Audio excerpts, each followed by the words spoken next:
ಎಲ್ಲರಿಗೂ ನಮಸ್ಕಾರ. Amitha's kitchen and life ಸ್ಟೈಲ್ಗೆ ಸ್ವಾಗತ. ಸ್ನೇಹಿತರೆ, ನೋಡಿ ಇಲ್ಲಿ ಬಾಂಬೆ ರವೆ ತಗೊಂಡಿದ್ದೇನೆ. ಉಪ್ಪಿಟ್ಟೆಲ್ಲ ಮಾಡ್ತೇವೆಲ್ಲ ಅದೇ ರವೆ 1 ಕಪ್ಪಿನಷ್ಟು ಉಂಟು. ಈ ರವೆಯನ್ನು ಈಗ ಮಿಕ್ಸರ್ ಜಾರಿಗೆ ಹಾಕಿಕೊಳ್ಳುವ. ಅದಕ್ಕೀಗ ಸಿಪ್ಪೆ ಸುಲಿದಂಥ 3 ಏಲಕ್ಕಿಯನ್ನು ಕೂಡ ಹಾಕ್ತಾ ಇದ್ದೇನೆ. ಈಗ ಇದಕ್ಕೆ ಮುಚ್ಚಳ ಮುಚ್ಚಿ ಇದನ್ನು ನಯವಾಗಿ ಪೌಡ್ರ್ ಮಾಡಿಕೊಂಡು ಬರುವ. ರವೆಯನ್ನಿಲ್ಲಿ ನಯವಾಗಿ ಪೌಡ್ರ್ ಮಾಡಿಕೊಂಡಿದ್ದೇನೆ. ನೋಡಿ ಈ ರೀತಿ ಉಂಟು. ನೋಡಿ ಈ ರೀತಿ ಪೌಡ್ರ್ ಮಾಡಿಕೊಂಡಿದ್ದೇನೆ. ಇನ್ನಿದನ್ನು ನಾವು ಮಣ್ಣಿನ ಚಟ್ಟಿಗೆ ಹಾಕಿಕೊಳ್ಳ. ಈಗ ಇದಕ್ಕೆ ರವೆ ತಗೊಂಡ ಕಪ್ಪಲ್ಲಿ ಅರ್ಧ ಕಪ್ಪಿನಷ್ಟು ಗೋಧಿ ಹಿಟ್ಟನ್ನು ಹಾಕ್ತಾ ಇದ್ದೇನೆ. ಹಾಕಿ ಒಮ್ಮೆ ಚೆನ್ನಾಗಿ ಮಿಕ್ಸ್ ಮಾಡುವ. ಇವಾಗ ಇದನ್ನು ನಾವು ಪಕ್ಕಕ್ಕೆ ಇಟ್ಟುಕೊಳ್ಳುವ. ಇನ್ನು ನಾವು ಈಗ ಇಲ್ಲಿ ರವೆ ತಗೊಂಡ ಕಪ್ಪಲ್ಲಿ 1/4 ಕಪ್ಪಿನಷ್ಟು ಬೆಲ್ಲವನ್ನು ತಗೊಂಡಿದ್ದೇನೆ. 1 ಕಪ್ ಕೂಡ ತಗೊಳ್ಬೋದು, ನಿಮ್ಮ ಸಿಹಿಗೆ ಅನುಸಾರ ತಗೊಳ್ಳಿ. ಅದೇ ಕಪ್ಪಲ್ಲಿ 1/4 ಕಪ್ಪಿನಷ್ಟು ನೀರನ್ನು ಕೂಡ ಇದಕ್ಕೆ ಸೇರಿಸ್ತಾ ಇದ್ದೇನೆ. ನೀರನ್ನು ಸೇರಿಸಿಕೊಂಡು ಇದನ್ನು ನಾವು ಬೆಲ್ಲವನ್ನು ಕರಗಿಸಿಕೊಳ್ಬೇಕು. ಇವಾಗ ಬೆಲ್ಲಕ್ಕೆ ನೀರು ಹಾಕಿ ಸ್ಟವ್ ಮೇಲೆ ಇಟ್ಟಿದ್ದೇನೆ.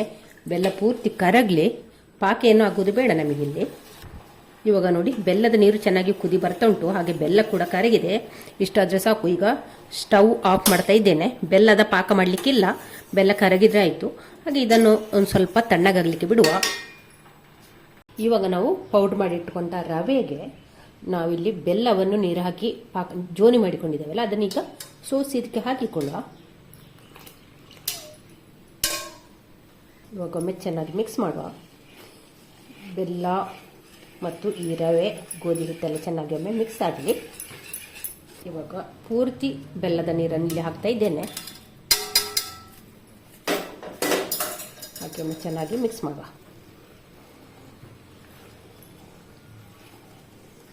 ನೋಡಿ ಬೆಲ್ಲದ ನೀರು ಹಾಕಿ ಹಿಟ್ಟನ್ನು ಈ ರೀತಿ ಕಲಸಿಕೊಂಡಿದ್ದೇನೆ. ನೋಡಿ ಈ ರೀತಿ ಉಂಟು. ಇದು ಇವಾಗ ನಮಗೆ ಹಿಟ್ಟು ದಪ್ಪ ಉಂಟು. ಇಲ್ಲಿ ನಾವು ನೀರಿನ ಬದಲು ಅರ್ಧ ಕಪ್ ಹಾಲು ತಗೊಂಡಿದ್ದೇನೆ. ಇವಾಗ ಇದ್ರಲ್ಲಿ ನಾವು ಎಷ್ಟು ಬೇಕು ಒಮ್ಮೆಗೆ ಹಾಕಿಕೊಳ್ಳೋದು ಬೇಡ, ಎಷ್ಟು ಬೇಕು ಅಷ್ಟನ್ನು ಹಾಕಿಕೊಳ್ಳುವ. ಇವಾಗ ನಾನು 1/4 ಕಪ್ಪಿನಷ್ಟು ಹಾಲನ್ನೀಗ ಫಸ್ಟಿಗೆ ಹಾಕ್ತಿದ್ದೇನೆ. ಹಾಕಿ ಒಮ್ಮೆ ಚೆನ್ನಾಗಿ ಮಿಕ್ಸ್ ಮಾಡುವ. ನೀರು ಹಾಕಿಕೊಳ್ಬೋದು, ನೀರು ಕೂಡ ಹಾಕಿಕೊಳ್ಬೋದು. ಹಾಲು ಹಾಕಿದರೆ ಟೇಸ್ಟ್ ಅಂತೂ ಚೆನ್ನಾಗಿರ್ತದೆ. ಅದಕ್ಕೆ ಹಾಲಿದ್ರೆ ಹಾಲಲ್ಲೇ ಇದನ್ನು ಮಿಕ್ಸ್ ಮಾಡಿ. ಇಲ್ಲದಿದ್ದರೆ ತೆಂಗಿನಕಾಯಿ ಹಾಲು ಕೂಡ ಸೇರಿಸಿಕೊಳ್ಬೋದು. ತೆಂಗಿನಕಾಯಿ ಹಾಲು ಸೇರಿಸುತ್ತಿದ್ರೆ ನೀವು ಈ ದನದ ಹಾಲಿಗಿಂತ ಕಡಿಮೆ ಹಾಕಿದರೆ ಸಾಕು. ದನದ ಹಾಲು ಅರ್ಧ ಕಪ್ ಹಾಕಿದರೆ ತೆಂಗಿನಕಾಯಿ ಹಾಲು 1/4 ಕಪ್ ಹಾಕಿದರೆ ಸಾಕಾಗ್ತದೆ. ಹಾಕಿ ನೋಡಿ ಚೆನ್ನಾಗಿ ಒಮ್ಮೆ ಮಿಕ್ಸ್ ಮಾಡುವ. ಇವಾಗ ನೋಡಿ ಹಿಟ್ಟು ಇನ್ನೂ ಕೂಡ ಸ್ವಲ್ಪ ಗಟ್ಟಿಯಾಗಿದೆ. ನಮಗೆ 1/4 ಕಪ್ ಹಾಲು ಹಾಕಿದ್ರು. ಇವಾಗ 2 ಟೇಬಲ್ ಸ್ಪೂನ್ ಅಷ್ಟು ಹಾಲನ್ನು ಹಾಕ್ತಾ ಇದ್ದೇನೆ. ನೋಡಿ ಅರ್ಧ ಕಪ್ ಹಾಲಲ್ಲಿ 1 ಟೇಬಲ್ ಸ್ಪೂನ್ ಅಷ್ಟು ಹಾಲನ್ನು ಉಳಿಸಿದ್ದೇನೆ. ಇವಾಗ ನೋಡಿ 1/4 ಕಪ್ಪಿಗಿಂತ ಒಂದು ಸ್ವಲ್ಪ ಜಾಸ್ತಿ ಹಾಲು ಹಾಕಿಕೊಂಡ್ರೆ ಆಯಿತು.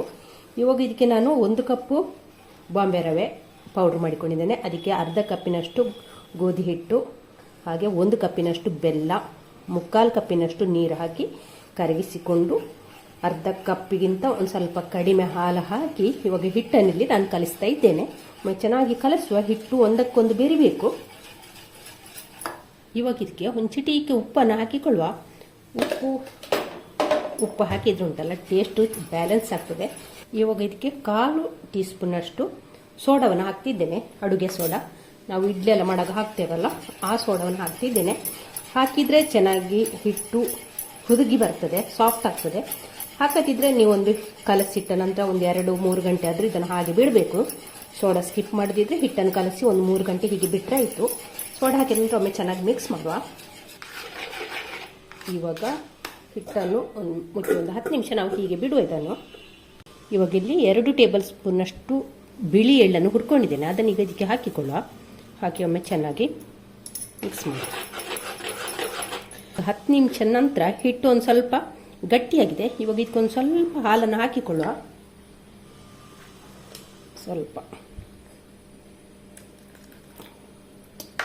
ಸ್ವಲ್ಪ ಹಾಲನ್ನು ಹಾಕಿ ಒಮ್ಮೆ ಚೆನ್ನಾಗಿ ಮಿಕ್ಸ್ ಮಾಡುವ.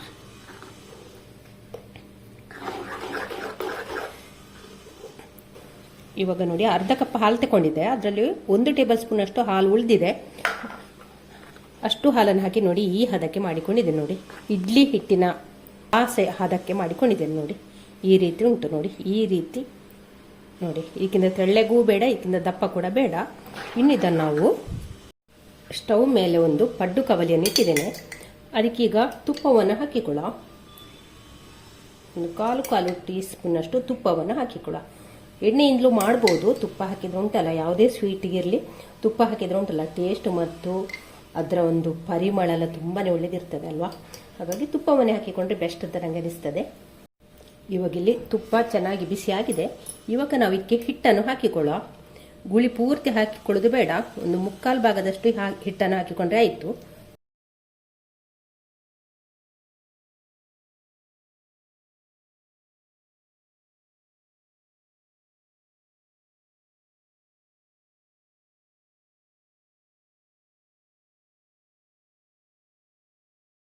ಇದನ್ನು ಮುಚ್ಚಳ ಮುಚ್ಚಿ ಒಂದು 2 ನಿಮಿಷ ಬೇಯಿಸಿಕೊಳ್ಳುವ.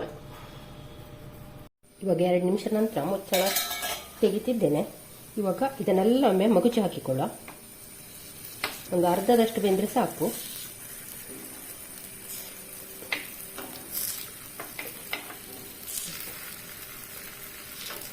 ಉರಿಯನ್ನು ಸಿಮ್ಮಿಗಿಟ್ಟುಕೊಂಡೇ ಬೇಯಿಸಿದ್ರೆ ಆಯಿತು.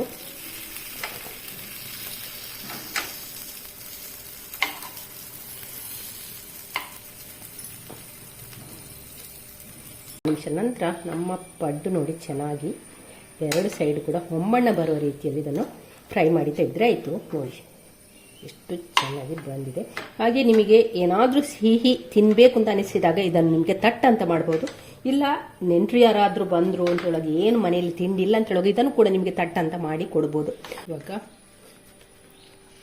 ಇವಾಗ ಇದನ್ನೆಲ್ಲ ತೆಗೆಯುವ.